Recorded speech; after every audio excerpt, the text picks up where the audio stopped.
Welcome back to Comcast Newsmakers in Depth. And joining me now is Elaine Leeder. She is the Dean of the Social Sciences at Sonoma State University. She is also a Professor of Sociology. And we are at the Sonoma State University Green Music Hall right now doing this interview. So thank you for stopping by to talk to us today. Welcome to our campus. We've been talking about music and Sonoma State University, but right now we're going to talk about a topic that is really a hot topic right now, and that is prison inmates and how long they should be kept in there, should they ever be let out. You have done some research in this area and come up with some fascinating results. I have. I've been working for about 15 years. Started at Elmira Correctional Facility in upstate New York. And then when I moved to California, started teaching in the Prison University Project at San Quentin. Then when I was done with that, some of the guys invited me to co-facilitate a group called New Leaf, which is a group for lifers. That's men who've been convicted but have the possibility of parole. Most of the men have been in 15, 20, 25 years. I also have some three-strikers in my group.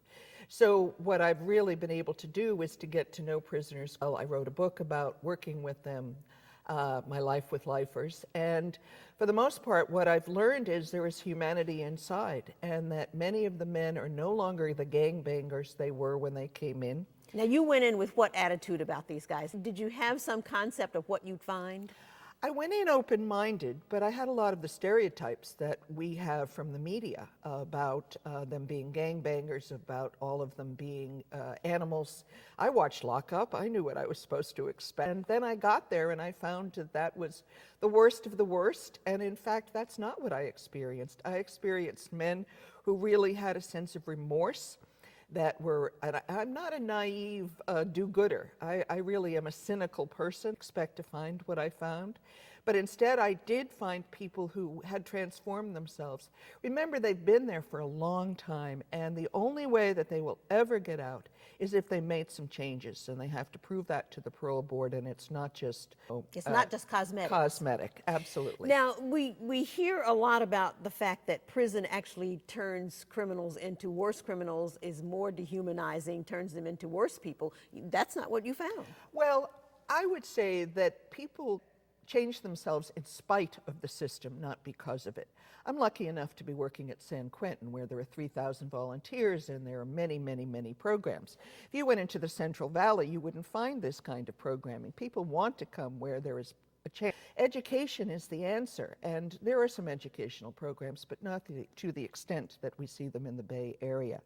And when men and prisoners, because I've been in touch with women at Chowchilla as well, when they're educated, they really see that there's an alternative besides the crime that they have experienced early in their lives. Most of the folks were really socialized into crime. They were beaten as children. One guy I knew was injected with LSD as a child, you know, bounced from home to home, really no sense of their own intelligence, their own ability to change who they were.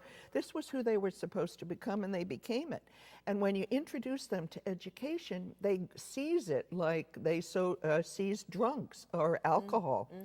So I really had this sense of hopefulness. And my goal in life now is to really bring education into prisons. I'm going to be doing that in the future as well. Now, there are some people who say, why should we be educating these guys? My kid can't afford to go to... Let me say, all the education that goes on inside is voluntary.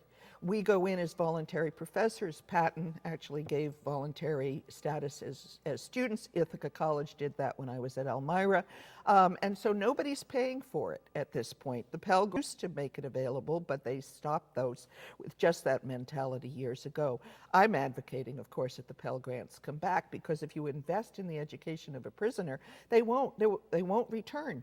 There was one study that was done around 980 years, and they looked to see how much education had an impact. Well, even one course has a dramatic impact on the recidivism rate of people in prison. They won't go back if they've been educated. And so we just have to do that beyond GEDs and beyond voc education. Why is this such a hard sell then? Because I'm sitting here saying this makes perfect sense. We have a time when the budget is strapped. We want to save money. How much is it costing to house a prisoner? $42,000 to $60,000. Okay, so $42,000 to $60,000 per person.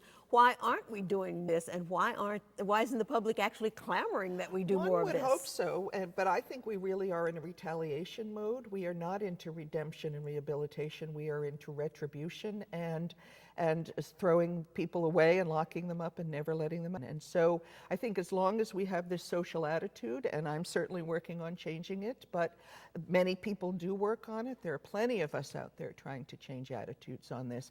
I want the public to understand that these are not the animals expected them to be, and that these folks are ready to come out. And when we start to think about people being sent back into their communities, we often send the ones who have not had the programming and the rehabilitation. These are the guys, because they look the worst. They are the murderers and the armed robbers. It looks as if they are the worst, and therefore we wouldn't want them, but you know, they've aged out.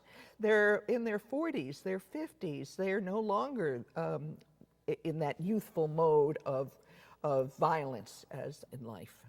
As you were talking to them, you said that you found out that there was a lot of humanity. Yes, and that's actually what struck me as well. When you go in and you start to ask about their lives and you start to find out what the histories are, then you start finding out that some have become Buddhists and some have embraced their own religions, and that racially they're spending time with different groups of people and embracing that. And when they start to tell you their stories and they tell you about their mothers and their children, and people are good, their children are going off to college or they're graduating, or I come to graduation and I meet the families, and then they are released and I go to their weddings, you discover that these are people just like you and me. They have the same desire. They made one stupid mistake that has defined their lives forever. And we will never allow them to forget it, nor should they. But they can change themselves and be transformed. And I am bearing witness to that and bringing students to have them see that and trying to educate others about it, because I believe the more that people understand this, the more we can change the attitudes and norms of our society. Well, thank you so much for coming and talking to us again. Again, your book is My Life, and people can pick it up, I'm sure, anywhere and find out more about this really important subject. Thank you. Thank you, Dr. Elaine Leeder, Dean of the School of Social Sciences at Sonoma State University, and also a Professor of Psychology. And thank you for joining us for another New In Depth. I hope you'll be with us again next time. I'm Barbara Rogers. Bye-bye for now.